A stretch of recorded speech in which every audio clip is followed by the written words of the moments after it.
வணக்கம் எல்லாரும் எப்படி இருக்கீங்க? நான் ரொம்ப நல்லா இருக்கேன். நீங்க எல்லாரும் நல்லா இருக்கீங்கன்னு நம்புறேன். தற்சார்பு வாழ்க்கை சேனல்ல உங்க எல்லாரையும் சந்திக்கிறதுல மகிழ்ச்சி.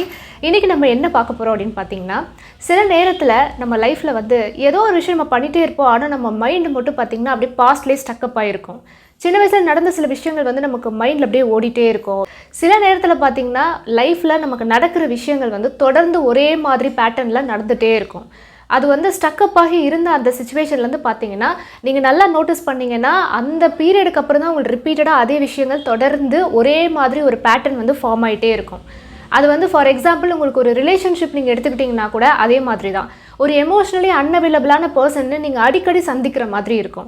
நீங்கள் அப்பப்போ அவங்களுக்கு அட்வைஸ் பண்ணுற மாதிரி இருக்கும். நீ ஏன் இந்த மாதிரி இருக்க, என்கிட்ட நீ நல்லா பேச, ஏன் ஒரு மாதிரி நீ தூரமாகவே போயிட்டுருக்க, டிட்டாச் ஆகாத, என் கூட வாயேன், என் கூட நீ பேச அப்படின்னு நீங்கள் தொடர்ந்து நீங்கள் ஒரு சின்ன வயசுலேருந்து ஒரு பேட்டர்ன் எடுத்தீங்க அப்படின்னா இதே மாதிரி விஷயங்கள் தான் நீங்கள் தொடர்ந்து ஃபேஸ் பண்ணுற மாதிரி உங்களுக்கு இருக்கலாம். ஸோ இந்த மாதிரி பார்த்தீங்கன்னா ஒரு ரிப்பீட்டடாக ரிலேஷன்ஷிப்லேயும் இதே விஷயங்கள் நடந்துகிட்ருக்கும். அதே மாதிரி பழைய விஷயங்கள் தொடர்ந்து உங்கள் மண்டைக்குள்ளே ஓடிக்கிட்டே இருக்கும்.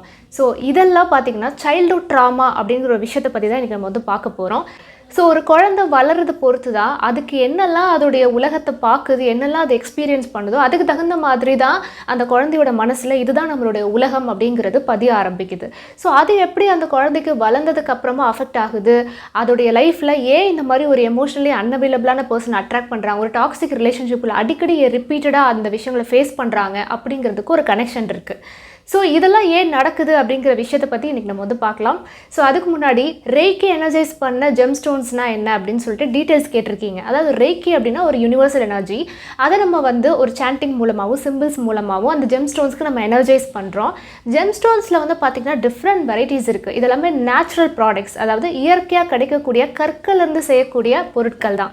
இதை நம்ம பிரேஸ்லெட்ஸாவோ செயின்ஸாவோ இந்த மாதிரி நம்ம ஜுவல்லரி ஐட்டம்ஸில் நம்ம யூஸ் பண்ணலாம்.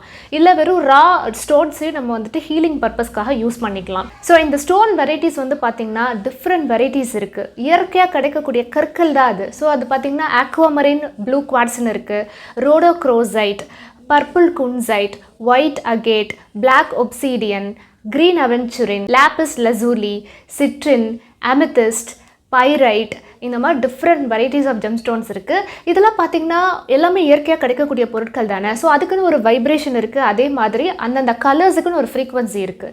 ஸோ இதுக்கு என்னென்னலாம் பெனிஃபிட்ஸ், இது எதுக்கெலாம் நம்ம யூஸ் பண்ணலாம், எமோஷனல் ஹீலிங்க்கு எந்த ஸ்டோன் யூஸ் பண்ணலாம், ரிலேஷன்ஷிப் ஹீலிங்க்கு எந்த ஸ்டோன் யூஸ் பண்ணலாம், இந்த மாதிரி பார்த்திங்கன்னா டிஃப்ரெண்ட் வெரைட்டிஸ் எல்லாமே உங்களுக்கு இந்த வாட்ஸ்அப்பில் இருக்க கேட்டலாகில் நான் டிஸ்கிரிப்ஷனில் ரொம்ப தெளிவாக கொடுத்துருக்கேன். தமிழ்லேயும் கொடுத்துருக்கேன், இங்கிலீஷ்லேயும் கொடுத்துருக்கேன். ஸோ நீங்கள் அதை கோத்ரூ பண்ணிக்கலாம். எந்தெந்த ஸ்டோன் என்ன மாதிரி ஹீல் பண்ணுது, அது என்ன கலரில் இருக்கும், எப்படி இருக்கும், எல்லா வெரைட்டிஸும் நம்ம கொடுத்துருக்கோம். தேவைப்படுறவங்க அதை நீங்கள் பார்க்கலாம். ஆல்சோ அது எப்படி நம்ம எனர்ஜைஸ் பண்ணணும், எப்படி அதை வியர் பண்ணி யூஸ் பண்ணணும் அப்படின்ற விஷயங்களும் உங்களுக்கு நான் ஷேர் பண்ணிடுவேன். ஸோ டீட்டெயில்ஸ் தேவைப்படுறவங்க இந்த வாட்ஸ்அப்பில் இருக்க கேட்டலாகில் போய் செக் பண்ணிக்கோங்க. ஸோ இப்போ நம்ம சைல்ட்ஹுட் ட்ராமா பற்றி தான் நம்ம பார்த்துட்டு இருந்தோம். ஒரு குழந்தை அது வளரக்கூடிய விதம் அதுதான் ரொம்ப முக்கியம். அந்த குழந்தைக்கு என்ன அனுபவம் கிடைக்கிது, இந்த உலகம் நமக்கு சேஃபா அன்சேஃபா, இது எல்லாமே அந்த குழந்தை வளரும்போது ஒவ்வொன்றா கற்றுக்கிட்டே வருது. குழந்தை சின்ன வயசுலேருந்தே ஒரு சண்டை சச்சரவான இருக்கக்கூடிய சூழ்நிலையில் இந்த உலகமே ஒரு அன்சேஃபு, ரொம்ப பயமுறுத்தக்கூடிய ஒரு உலகம் அப்படிங்கிற மாதிரி அது வளருது அப்படின்னா அதனுடைய அந்த அடல்ட்ஹுட் பர்சனாலிட்டி ரொம்ப பாதிக்கப்படும். எப்பயுமே அது ஒரு பயத்தோடையோ, ஒரு பாதுகாப்பு எனக்கு வேணும், எனக்கு இங்கே எந்த ஒரு சேஃப்டியுமே இல்லை அப்படின்ற மாதிரி ஒரு பயத்தோடையே ஆழ் மனசில் அந்த குழந்தைக்கு ஒரு பிலீஃப் சிஸ்டம் ஃபார்ம் ஆக ஆரம்பிக்குது. அப்போ என்ன ஆகும்னா அந்த மாதிரி நபர்கள் தான் அந்த குழந்தை அட்ராக்ட் பண்ண ஆரம்பிக்கும். ஸோ அதனால தான் ரிப்பீட்டடாக பார்த்திங்கன்னா ஒரு எமோஷ்னலி அப்யூஸ் பண்ணுற, ஒரு எமோஷ்னலி அன்அவைலபிளாக இருக்கிற பர்சன்ஸை அட்ராக்ட் பண்ணுற மாதிரியான சூழ்நிலைகள் தொடர்ந்து நடக்குது. இப்போ ரொம்ப அன்சேஃபாக இருக்குது, டேஞ்சரஸான உலகம் பாயுது அப்படிங்கிற மாதிரி ஒரு பார்ட் அதுக்குள்ளே இருக்குது அப்படின்னா அப்போ ரொம்ப ஹைப்பர் விகிலண்ட்டாக மாற ஆரம்பிச்சிடும். எதை பார்த்தாலும் சந்தேகம் வரும், ட்ரஸ்ட் இஷ்யூஸ் இருக்கும், யாரை பார்த்தாலுமே ஒரு பயம், ஒரு வெறுப்பு, கோபம், இவங்க எதாவது பண்ணிடுவாங்களோ அப்படின்ற ஒரு சந்தேகம். ஸோ இது எல்லாமே பார்த்திங்கன்னா அந்த குழந்தைக்கு அப்படியே கொஞ்சம் கொஞ்சமாக டெவலப் ஆக ஆரம்பிக்கும். இப்போ அந்த குழந்தை வளரும்போது ஏதோ ஒரு இன்சிடெண்ட்டு ரொம்ப பயமுறுத்துகிற மாதிரி, ஒரு அன்சேஃபாக ஃபீல் பண்ணுற மாதிரி ஒரு நிகழ்வு நடந்திருக்கு. அந்த குழந்தை டைரெக்டாக இன்வால்வ் ஆகணும்னு அவசியம் இல்லை. இன்டைரக்டாக அந்த மாதிரியான ஒரு இன்சிடெண்ட்டை பார்த்தாலே போதும், ஒரு பார்ட்டு ஃபார்ம் ஆகிடும். ஃபார் எக்ஸாம்பிள் சொல்கிறேன், நான் வந்து ரொம்ப சின்ன குழந்தைய ஒரு 4 வயசோ என்னமோ தான், எனக்கு இன்னமும் ஞாபகம் இருக்குது. எங்கள் வீட்டில் வந்துட்டு ஒரு ஃபைட்டு, அந்த விஷயத்தை நான் பார்த்துட்டேன். என்னோட பேரண்ட்ஸ் வந்து ஃபைட் பண்ணுறாங்க அப்படிங்கிறது என் மனசில் ரொம்ப ஆழமாக பதிஞ்சிருச்சு. ஒரு அன்கான்ஷியஸ் மைண்டில் வந்துட்டு நல்லா பதிவாயிடுச்சு. என்னமோ வீட்டில் வந்துட்டு ஒரு சச்சரவான விஷயம் வந்துட்டு நடந்திருக்கு அப்படின்னு. அது உடனே எனக்கு அஃபெக்ட் ஆகுது. இன்னமும் எனக்கு அது ஞாபகம் இருக்குது. நெக்ஸ்ட் டே வந்துட்டு எப்பயுமே நான் ரொம்ப நல்லா ஒரு ரைம்ஸை சொல்கிறதா இருக்கட்டும், டீச்சர் என்ன சொல்கிறாங்களோ அதை வந்து அழகாக படிக்கிற ஒரு ஸ்டூடெண்ட் தான். பட் அன்னைக்கு பார்த்தீங்கன்னா என்னால் ஒரு டீச்சர் கேட்குற கொஷின்ஸுக்கு பதில் சொல்லவே முடியல. எனக்கு இன்னமும் ஞாபகம் இருக்குது. ஏன்னா எனக்கு ஞாபகம் இருக்குது, எனக்கு சொல்லணும்னு தோணுது. ஆனால் என் மனசு பார்த்திங்கன்னா அந்த இன்சிடெண்ட்டில் ஸ்டக்கப் ஆகி நிற்கிது. ஏன் ஃபைட் பண்ணுறாங்க, ஏன் இப்படி தான் இருக்குமா, பல கேள்விகள் என் மனசுக்குள்ளே வந்துட்டு வர ஆரம்பிக்குது. அதோடைய நெக்ஸ்ட்டு ஸ்டெப்பு நான் என்ன பண்ணுறேன் அப்படின்னா, என் பக்கத்தில் இருக்கிற என் ஃப்ரெண்டுக்கிட்ட கேட்குறேன், உங்கள் பேரண்ட்ஸ்லாம் எப்படி இருப்பாங்க, சண்டை போட்டுகிட்டே இருப்பாங்களா இல்லை எப்படி இருப்பாங்கன்னு நான் கேட்குறேன். அப்போ என் ஃப்ரெண்டு சொல்கிறா, இல்லையே எங்கள் வீட்டில் சண்டைலாம் போட மாட்டாங்களே, எல்லாமே ஜாலியாக நாங்கள் இருப்போமே அப்படின்னு சொன்னோன்னே எனக்கு அது ஷாக்கு. ஓ அப்போ எனக்கு மட்டும்தான், அப்போ என் வீட்டில் மட்டும்தான் இந்த மாதிரி இருக்குது அப்படின்னு ஒரு சின்ன பார்ட் அங்கே ஃபார்ம் ஆகிடுது. ஸோ இதை நான் ஜஸ்ட் ஒரு எக்ஸாம்பிளுக்கு சொல்கிறேன். ஸோ இந்த மாதிரி ஒரு சைல்டுஹுட்டில் ஃபார்ம் ஆகக்கூடிய பார்ட் வந்து ஒன்றா என்ன ஆகுதுன்னா ஒரு பயம் வருது, ஒரு அன்சேஃப், நமக்கு மட்டும்தான் இப்படி இருக்குது, நம்ம வந்து வித்தியாசமான ஒரு டேஞ்சரஸான ஒரு இடத்துல நம்ம இருக்கோம் அப்படிங்கிறது அந்த குழந்தைக்கு அந்த விஷயம் வந்துட்டு அது நமக்கு இப்போ பெருசானதுக்கப்புறம் அது ஒன்றுமே இல்லைன்னு தோணுது. பட் அதை பொறுத்த வரைக்கும் அதுதான் உலகம். ஸோ என் உலகத்தில் இப்படி ஒரு விஷயம் நடந்துருச்சு, ஒரு சண்டை சச்சரவு நடக்கக்கூடிய விஷயங்கள் எல்லாம் என் உலகத்தில் இருக்குது அப்படின்னு ஃபார்ம் ஆகும்போது அப்போ என்ன ஆகுது, ஒரு டேஞ்சரஸாக இருக்குது, அன்சேஃபாக இருக்குது, பயமாக இருக்குது அப்படின்ற ஒரு பதட்டமும் இருக்கும், பயமும் இருக்கும். ஸோ அடுத்து என்ன ஆகுது அப்படின்னு பார்த்தீங்கன்னா PTSD, post dramatic stress disorder. So ஒரு விஷயம் இன்சிடென்ட் நடந்துருச்சு, அந்த நடந்தது இப்போ ரொம்ப பெரிய ஒரு பாதிப்பை ஏற்படுத்திருச்சு. இப்போது அது அப்படியே என்ன பண்ணுவோன்னா திரும்ப திரும்ப நினச்சி பார்த்துட்டே இருக்கும். இந்த மாதிரி நடந்துச்சுல்ல, இந்த மாதிரி ஆச்சுல்ல, ஏன் நடந்துச்சு, எனக்கு மட்டும் ஏன் இந்த மாதிரி ஆச்சு, இந்த மாதிரி அந்த இன்சிடெண்ட்டை வந்து ஒரு மூவி மாதிரி ஓட்டி பார்த்துக்கிட்டே இருக்கும்.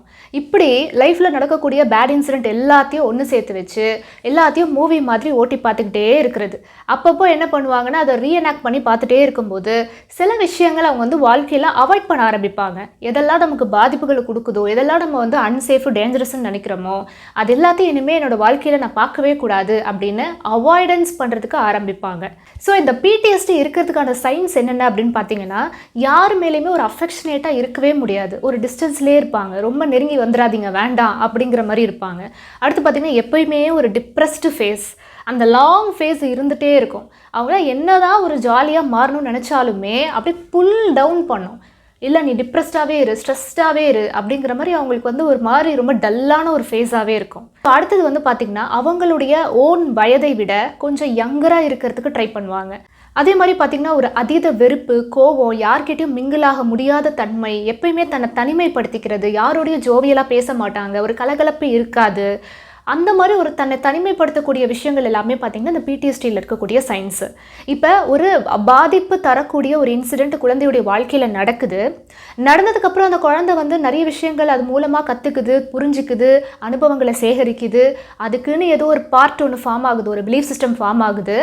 இதுக்கப்புறம் என்ன ஆகும்னு பார்த்தீங்கன்னா சில வாரங்கள் சில மாதங்கள்லேயே அந்த குழந்தைக்கிட்ட சில மாற்றங்களை நம்ம பார்க்க முடியும். சிடுசிடுப்புன்னு பேசுறது, கோபம் அதிகமாக வரும், யார் பேச்சையுமே கேட்காது. இதெல்லாம் பார்த்தீங்கன்னா அதனுடைய சயின்ஸ் தான். மேலோட்டமாக பார்க்கும்போது இந்த குழந்தை நம்ம சொல்கிறத கேட்கவே மாட்டேங்குது, ரொம்ப அடம் பிடிக்குது, எது சொன்னாலும் கேட்க மாட்டேங்குது அப்படின்னு நம்ம நினைக்கிறோம். பட் அதுக்கு காரணம் என்ன அப்படின்னா அந்த குழந்தையோடைய ஆள் மனசு பாதிக்கப்பட்டிருக்கு. அதனுடைய வெளிப்பாடு தான் இந்த மாதிரி வெறுப்பு, கோபம், சொல்கிற பேச்சை கேட்கக்கூடாதுன்னு முடிவு பண்ணிடும். அடுத்து பார்த்திங்கன்னா அட்டென்ஷன் ப்ராப்ளம். நம்ம ஒன்று சொன்னோம் அப்படின்னா அந்த குழந்தை காதுலே விழாது. அதாவது மனசு ஃபுல்லாக அந்த இன்சிடெண்ட்டில் இருக்கும், ஸ்டக்கப் ஆகிட்டு இருக்கும். இது ஏன், எதுக்கு, அது இன்னும் அப்படியே உள்ளுக்குள்ளே போட்டு அது வந்து ஒரு பெரிய ப்ராசஸ் நடத்திட்டு இருக்கிறனால நம்ம என்ன சொன்னாலும் அது மண்டையில் வந்து ஏறவே ஏறாது, கவனமே இருக்காது, அட்டென்ஷன் ப்ராப்ளம் இருக்கும். அடுத்தது பார்த்திங்கன்னா பசியில் மாற்றங்கள் ஏற்படும். பசிக்கலை, நான் சாப்பிட மாட்டேன், அந்த மாதிரி சில அடம் பிடிக்கிற குழந்தைங்களும் இருக்குது. தூக்கத்தில் பாதிப்பு வரும், ஏன்னா அது யோசிச்சுக்கிட்டே இருக்காங்க, ஏன் இப்படி நடந்துச்சு, எனக்கு மட்டும் ஏன் இப்படி ஆச்சு அப்படின்னு ஏதோ ஒரு ப்ராசஸிங் உள்ளுக்குள்ளே போயிட்டே இருக்குது. அதுக்கு அடுத்தது பார்த்திங்கன்னா ரொம்ப பயமாகவே இருக்கும், எப்பயுமே ஒரு ஆங்ஸைட்டி இருந்துகிட்டே இருக்கும், யாரை பார்த்தாலும் ஒரு நம்பிக்கை இருக்காது, ட்ரஸ்ட் இஷ்யூஸ் வந்துகிட்டே இருக்கும். ஸோ இந்த மாதிரி தொடர்ந்து வந்துட்டு இருக்கும்போது பார்த்திங்கன்னா இந்த உலகமே ஒரு அன்சேஃபு, இது வந்து நான் வாழ்கிறதுக்கு தகுதி இல்லாத ஒரு உலகம் அப்படிங்கிற மாதிரி அது வந்து டெவலப் பண்ண ஆரம்பிச்சிடும். அதுக்கப்புறம் பார்த்தீங்கன்னா, இதே மாரி சில இன்சிடென்ட்ட வந்து நெனச்சு பார்த்து ரொம்ப கவலைப்பட்டுட்டே இருக்கும்போது என்ன ஆகுதுன்னா, ஃபிசிக்கலி ரொம்ப வீக் ஆகுது. சென்ட்ரல் நர்வஸ் சிஸ்டம் பாதிக்கப்படுது. அதே மாரி இம்யூன் சிஸ்டமும் பாதிக்கப்படுது. மென்டலி அஃபெக்ட் ஆகுது. எதையுமே கான்சன்ட்ரேட் பண்ணி கரெக்ட்டா பண்ண முடியாது. எப்பயுமே மனசு வந்துட்டு ஒரு விஷயத்த யோசிச்சுக்கிட்டே இருக்கும். இன்ட்ரூசிவ் தாட்ஸ் அதிகமா வந்துட்டே இருக்கும். இந்த மாதிரி நம்ம உடல்லயும் நெறைய மாற்றங்கள பார்க்க முடியும். அதே சமயத்துல மென்டலி அந்த குழந்தைங்க ரொம்பவே டிஸ்டர்ப் ஆயிடுது. ஸோ அடுத்தது இந்த சைல்ட்ஹுட் ட்ராமாக்கும் ரிலேஷன்ஷிப்பில் இம்பேக்ட் பண்ணுறதுக்கும் ஒரு கனெக்ஷன் இருக்குது. ரொம்ப முக்கியமாக நம்ம கவனம் செலுத்த வேண்டிய ஒரு இடம் இது. ஸோ சின்ன வயசில் நமக்கு இதெல்லாம் நம்ம ஃபேஸ் பண்ணியிருக்கிறோம். நம்ம வளர்ந்ததுக்கப்புறம் நம்ம ஒரு ரிலேஷன்ஷிப் அட்ராக்ட் பண்ணும்போது சில ப்ராப்ளம்ஸை நம்ம ஃபேஸ் பண்ணுறோம். இந்த குழந்தைக்கும் பேரண்ட்ஸுக்குமான ஒரு உறவு வந்துட்டு கான்ஃப்ளிக்டில் இருக்குது. ஏதோ ஒரு விஷயம் வந்துட்டு ஒரு தப்பாக நினைக்கிறாங்க. அன்கான்ஷியஸ் மைண்டில் பேரண்ட்ஸ் வந்து ரொம்ப அன்சேஃபு, அவங்க வந்து நமக்கு ஒரு ப்ரொடெக்டடாகவே இல்லை அப்படிங்கிற மாதிரியான ஒரு மனநிலையில் ஒரு குழந்தை வளருது அப்படின்னா, ரிலேஷன்ஷிப்பை அட்ராக்ட் பண்ணும்போது அந்த மொத்த கோவத்தையும் அவங்க அட்ராக்ட் பண்ணுற அந்த பார்ட்னர் மேலே தான் காட்டுவாங்க. நீங்கள் வந்து எனக்கு அன்பே செலுத்துறது இல்லை, எனக்கு டைம் ஸ்பெண்ட் பண்ணுறது இல்லை, எனக்கு வந்து நீங்கள் எதுவுமே நீங்கள் கிஃப்ட்டு வாங்கி கொடுக்குறது இல்லை, இந்த மாதிரி சில அலிகேஷன்ஸ் அவங்க வச்சுட்டே இருப்பாங்க. ஒரு குறை சொல்லிக்கிட்டே இருப்பாங்க, கம்ப்ளைண்ட் பண்ணிகிட்டே இருப்பாங்க. ஏன்னா அந்த பேரண்ட்ஸை அவங்களால டைரெக்டாக சொல்லி திருத்த முடியல. அதனால அந்த கோவத்துடைய வெளிப்பாடு யார்கிட்ட காமிக்க ஆரம்பிப்பாங்க அப்படின்னா, அவங்களுடைய ஸ்பவுஸ், அவங்களுடைய ஹஸ்பண்ட் அல்லது ஒய்ஃபு, இல்லை யார் கூட பழகுறாங்களோ அவங்களோட அந்த கோவத்துடைய உச்சத்தை காட்ட ஆரம்பிப்பாங்க.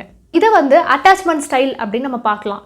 இப்போ ஒரு குழந்தைக்கு ஒரு ஃபாதர் wound இருக்குன்னு வச்சுக்கோங்க. அதாவது அப்பா கிட்டேருந்து கிடைக்கக்கூடிய ஆதரவு, அந்த ஒரு அரவணைப்பு, அவங்க கிட்டேருந்து கிடைக்கக்கூடிய அஃபெக்ஷன் எதுவுமே வந்து சரியாக கிடைக்கல. அதாவது அந்த குழந்தை எதிர்பார்க்குற அளவுக்கு எதுவுமே கிடைக்கலன்னு வச்சுக்கோங்க. ஏதோ ஒரு குறை மனசில் இருந்துகிட்டே இருக்குது. நம்ம அப்பா நமக்கு இதெல்லாம் செய்யவே இல்லை, இதெல்லாம் நமக்கு கிடைக்கவே இல்லை அப்படிங்கிற மாதிரி ஒரு குறையோடைய ஒரு குழந்தை வளருது அப்படின்னா, அந்த சிச்சுவேஷனில் அந்த குழந்தையால் எதிர்த்து பேசி எனக்கு இதெல்லாம் வேணும் அப்படின்னு கேட்காம அமைதியாகவே சப்ரஸ்டு ஸ்டேட்டில் வளருது அப்படின்னா, அந்த கோவத்துடைய உச்சத்தை எல்லாத்தையுமே அந்த குழந்தை கல்யாணம் ஆகும்போது, நீங்கள் ஏன் எனக்கு இதை செய்யவே மாட்டீங்க, எனக்கு ஏன் நீங்கள் இதை பண்ண மாட்டீங்க, அந்த மாதிரி தொடர்ந்து அந்த குழந்தை வந்துட்டு வளர்ந்த பிறகு திருமணத்தில் இந்த மாதிரியான இஷ்யூஸை வந்து ஃபேஸ் பண்ணுறாங்க. அதாவது அப்பாட்ட கேட்கணும்னு நினச்ச விஷயங்கள் எல்லாத்தையும் ஒரு எமோஷ்னலி அன்அவைலபிளாக இருக்கிற ஒரு பர்சன் அட்ராக்ட் பண்ணி இவங்கக்கிட்ட எல்லாத்தையும் எதிர்பார்த்துக்கிட்டு ரொம்ப டிசப்பாயின்மெண்ட் ஆகிட்டே இருப்பாங்க. இது வந்து பார்த்திங்கன்னா தொடர்ந்து அவங்களுக்கு ரிப்பீட்டடாக ஒரே விஷயங்கள் நடக்கிற மாதிரி இருக்கும். ஸோ அந்த மாதிரி அஃபெக்ட் ஆனதுக்கப்புறமா ஒரு ரிலேஷன்ஷிப்பில் இருக்கிறப்ப பார்த்திங்கன்னா ட்ரஸ்டிங் இஷ்யூஸ் இருக்கும். இவங்க எப்பயுமே நம்மளை இதே மாதிரி தான் வச்சுருப்பாங்களா, இல்லை ஏமாற்றிட்டு போயிடுவாங்களா, அந்த டவுட் வரும். உண்மையாகவே நம்ம வந்து அவங்கக்கிட்ட ரொம்ப அன்பாக இருந்தாலுமே அவங்களுக்கு அந்த இடத்துல ஒரு டவுட் வரும். அதை வாங்கிக்கலாமா வேண்டாமா, ஒருவேளை வாங்கிட்டோம் அப்படின்னா அதுக்கப்புறம் அந்த அன்பு மாறிடுமா, இல்லை எப்பயுமே தொடர்ந்து இருக்குமான்ற ஒரு டவுட் இருக்கும் அவங்க மேலே. ட்ரஸ்டிங் இஷ்யூஸ் வந்து தொடர்ந்து இருந்துகிட்டே இருக்கும். அதே மாதிரி பார்த்திங்கன்னா ஒரு வார்த்தை அளவில், உடல் அளவில் ஒரு டிஸ்டன்ஸ் மெயின்டைன் பண்ணிகிட்டே இருப்பாங்க. நீ ரொம்ப என்கிட்ட நெருங்கி வந்துடாத, நீ கொஞ்சம் தள்ளியே இருந்துக்கோ. இதெல்லாம் பார்த்திங்கன்னா ட்ராமா இஷ்யூஸ்னால தான். அடுத்து முக்கியமான விஷயம் என்ன அப்படின்னா, அவங்களுக்கு பிடிச்ச விஷயங்களை எக்ஸ்ப்ரெஸ் பண்ண தெரியாது. அது ஒரு மாதிரி உள்ளுக்குள்ளே பதுக்கி வச்சுட்டே வருவாங்க. எக்ஸ்ப்ரெஷன்ஸ் அப்படிங்கிறது அவங்களுக்கு தடைபடும். அடுத்தது பார்த்திங்கன்னா ஹை ரிஸ்க் பிஹேவியர். எதுனாலும் நான் பார்த்துக்கலாம் அப்படின்னு ரொம்ப ரிஸ்க் எடுப்பாங்கல்ல, அந்த மாதிரி சில விஷயங்கள்லாம் கூட அவங்க ரொம்ப ஈஸியாக பண்ணுவாங்க. அதாவது எதுக்கு பயப்படணுமோ அதுக்கு பயப்பட மாட்டாங்க. ஹை ரிஸ்க் பிஹேவியர் அப்படின்னு சொல்லுவோம். ஸோ இந்த மாதிரியான ஆக்டிவிட்டீஸ்லாம் கூட அவங்க வந்துட்டு பண்ண ஆரம்பிப்பாங்க. அடுத்தது பார்த்திங்கன்னா டக்கு டக்குன்னு மூட் ஆஃப் ஆகிடுவாங்க. அவங்களுக்கு வந்து ஒரு ரீசனே தேவையில்லை, திடீர்னு அப்படியே வந்து மூட் ஆஃப் ஆயிரும். ஒரு மாதிரி குகைக்குள்ளே போயிடுவாங்க. யாருமே எனக்கு தேவையில்லை, இந்த உலகமே பொய், என்கிட்ட பேசுகிறவங்க யாருமே உண்மையானவங்களே கிடையாது, எல்லாம் சந்தர்ப்பவாதிங்க அப்படிங்கிற மாதிரி அவங்க வந்து யார் கூடயுமே கான்டாக்ட் வச்சுக்கவே மாட்டாங்க. அந்த நோ கான்டாக்டில் பவுண்ட்ரி செட் பண்ணி ஷட் டவுன் பண்ணிவிடுவாங்க, எல்லாரையும் வெளியே தள்ளிடுவாங்க. ஸோ இதெல்லாம் பார்த்தீங்கன்னா அவங்களுடைய சைல்ட்ஹுட் ட்ராமானால் ஏற்படக்கூடிய பாதிப்புகள் தான். இது வரைக்கும் நம்ம பார்த்ததெல்லாம் இந்த சைல்ட்ஹுட் ட்ராமா அப்படின்னா என்ன, ஒரு குழந்தைக்கு எப்படி வந்து ஒரு அடல்ட்ஹுட் பர்சனாலிட்டி ஃபார்ம் ஆகுது, பிடிஎஸ்டினா என்ன, அந்த மாதிரி ஃபேஸ் பண்ண குழந்தைங்க எப்படி வந்து ஒரு ஹைப்பர் விகிலண்ட்டாக மாற ஆரம்பிக்கிறாங்க, பிடிஎஸ்டி இருக்கிறதுக்கான சைன் என்ன, இந்த மாதிரி ஆக்டிவிட்டீஸ்லாம் பண்ணதுக்கப்புறம் அவங்க எப்படி ரிலேஷன்ஷிப் அட்ராக்ட் பண்ணுறாங்க, ஒரு எமோஷனலி அன்அவைலபிளான பர்சனை ஏன் திரும்ப திரும்ப அந்த விஷயங்கள் பண்ணிகிட்டே இருக்கிறாங்க, அவங்களுக்கு தெரியும் இது டாக்ஸிக்னு, ஆனால் விட்டு வரமாட்டாங்க, நான் தான் அட்வைஸ் பண்ணுவேன், நான் தான் திருத்துவேன் அப்படின்னு முன்னாடி போயிட்டு இந்த விஷயங்கள்லாம் பண்ணுறாங்க பாருங்கள். அவங்களுக்கு கண்டிப்பாக வந்து அந்த ட்ராமா ரெஸ்பான்ஸ்னால தான் இந்த மாதிரி விஷயங்கள் பண்ணுறாங்க. ஏதோ ஒன்று அவங்க வாழ்க்கையில் சைல்ட்ஹுட்டில் அவங்க சந்திச்சிருக்காங்க, பேடான இன்சிடெண்ட்டை அவங்க ஃபேஸ் பண்ணியிருக்காங்க அப்படிங்கிறதுக்கான ஒரு வெளிப்பாடு தான் அது. ஸோ பிடிஎஸ்டி இருக்கும்போது இந்த மாதிரி விஷயங்கள் பண்ணுறாங்க. அதுக்கப்புறம் ரிலேஷன்ஷிப்லேயும் சில பாதிப்புகளை அவங்க ஏற்படுத்திக்கிறாங்க. அதுக்கு அடுத்தது பார்த்திங்கன்னா மதர் wound ஃபாதர் wound அப்படின்னு பார்த்தோம். அதாவது பேரண்ட்ஸோடு இருக்கக்கூடிய ரிலேஷன்ஷிப் வந்து சரியாக இல்லை அப்படின்னா அதுக்கப்புறம் அந்த ரிலேஷன்ஷிப்பில் என்ன மாதிரியான பிரச்சனைகள் வருங்கிறத பார்த்தோம். சரி, இப்போ குழந்தைகளுக்கு நம்ம எப்படி ஹெல்ப் பண்ணலாம்? ஒரு குழந்தை வளரும் போதே அந்த குழந்தைக்கு நம்ம மோல்ட் பண்ணி ஷேப் பண்ணோம் அப்படின்னா அது அடல்ட்ஹுட் பர்சனாலிட்டி ரொம்ப நல்லாயிருக்கும். ஸோ எப்படி ஷேப் பண்ணலாம்? முதல் விஷயமே அந்த குழந்தைங்களுக்கு முன்னாடி கான்ஃப்ளிக்ட் அப்படின்ற விஷயத்த குறைச்சிடணும். இது ரொம்ப சேஃபான உலகம் தான், இது ரொம்ப அழகான உலகம், இங்கே நிறைய நல்ல விஷயங்கள் இருக்குது, நிறைய நல்ல மனிதர்கள் இருக்காங்க அப்படிங்கிறத அந்த குழந்தைக்கு நம்ம காமிக்கணும். அதாவது சொல்லி புரிய வைக்கிறத விட அந்த குழந்தை பார்த்து வளர்றது தான் ரொம்ப ஈஸியாக புரிஞ்சுக்கும். ஸோ ஒரு குழந்தைக்கு நீங்கள் ஒரு விஷயத்தை மாற்றணும்னு நினைக்கிறீங்கன்னா பேரண்ட்ஸ் வந்து அந்த மாதிரி ஃபஸ்ட்டு நடந்துக்கணும். அப்போ அதை பார்த்து தான் அந்த குழந்தை வந்துட்டு ஓ இப்படி தான் நம்ம நடந்துக்கணும் அப்படிங்கிறது தெரிய வரும். அடுத்தது பார்த்தீங்கன்னா அந்த குழந்தையோடைய ஃபீலிங்ஸை எக்ஸ்பிரஸ் பண்ணுறதுக்கு நம்ம ஹெல்ப் பண்ணணும்.